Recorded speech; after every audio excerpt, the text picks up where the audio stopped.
हजारों लोगों का आना, उद्घोष करना कि बिहार में अब लालू नीतीश मोदी का राज नहीं, जनता का राज चाहिए।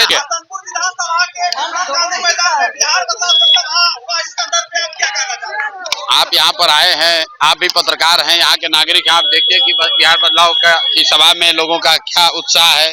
इस बारिश के बीच में भी हजारों लोगों का आना और ये उद्घोष करना कि बिहार में अब लालू नीतीश मोदी का राज नहीं, जनता का राज चाहिए, जनसुराज चाहिए, ये लोगों ने कहा है। और आपने भी देखा होगा, अपने वीडियो में रिकॉर्ड किया होगा। ये तेज प्रताप का गढ़ क्षेत्र माना जाता है, आपके डर से पहले। अरे भाई, किसी का कोई गढ़ क्षेत्र नहीं होता है, गढ़ सिर्फ जनता का है। जनता मालिक है, जिसको वोट देगी वही उसी का गढ़ है। किसी ये कोई राजवाड़ा थोड़ी ना है कि ये तेज प्रताप जी का गढ़ है कि प्रशांत किशोर का गढ़ है। किसी का कोई गढ़ नहीं है, जनता जिसको वोट देगी उसी का गढ़ होगा। तेजस्वी यादव और राहुल गांधी भी वोटर यात्रा प्रारंभ कर चुके हैं बिहार में, तो अच्छी बात है। कम से कम प्रशांत किशोर की पदयात्रा ने बिहार के नेताओं को रोड पर तो उतारा, नहीं तो यहाँ पर तो सिर्फ लालू के डर से नीतीश और मोदी के डर से लालू को वोट मांगने की परिपाटी थी।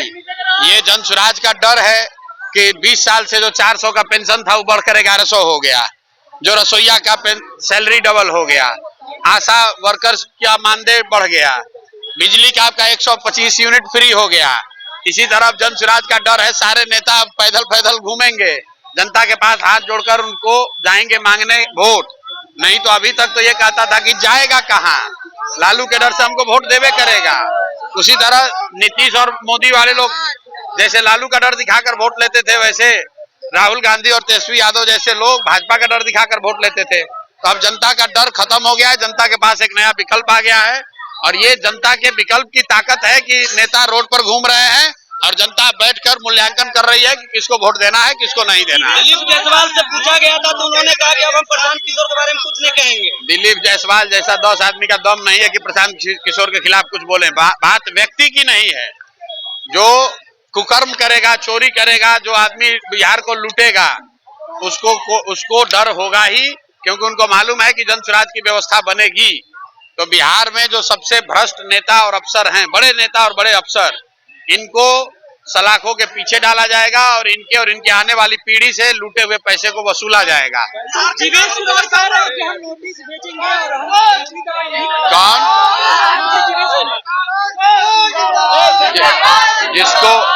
जिसको कोर्ट ने कन्विक्ट कर दिया, जैसे लालू जी हैं, लालू जी पर चारा चोरी का इल्जाम लगना एक बात है और कोर्ट का कन्विक्शन अलग बात है। कोर्ट ने, न्यायालय ने यह बता दिया कि आपने इसमें आपकी गलती पाई गई। उसी तरह जीवेश मिश्रा के लिए राजस्थान के कोर्ट ने यह कह दिया कि ये जाली दवा बनाते थे, जाली दवा बनाने का इल्जाम इन पर साबित हुआ है। अब प्रशांत किशोर को उस पर कुछ कहने की जरूरत नहीं है। सीएजी घोटाला में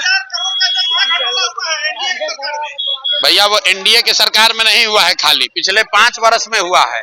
5 वर्ष में 78,000 करोड़, बिहार जैसे गरीब राज्य में 78,000 करोड़ रुपया का हिसाब किताब ही नहीं है कि वो पैसा गया कहाँ, घोटाला हुआ कि नहीं हुआ ये तो जांच का विषय है।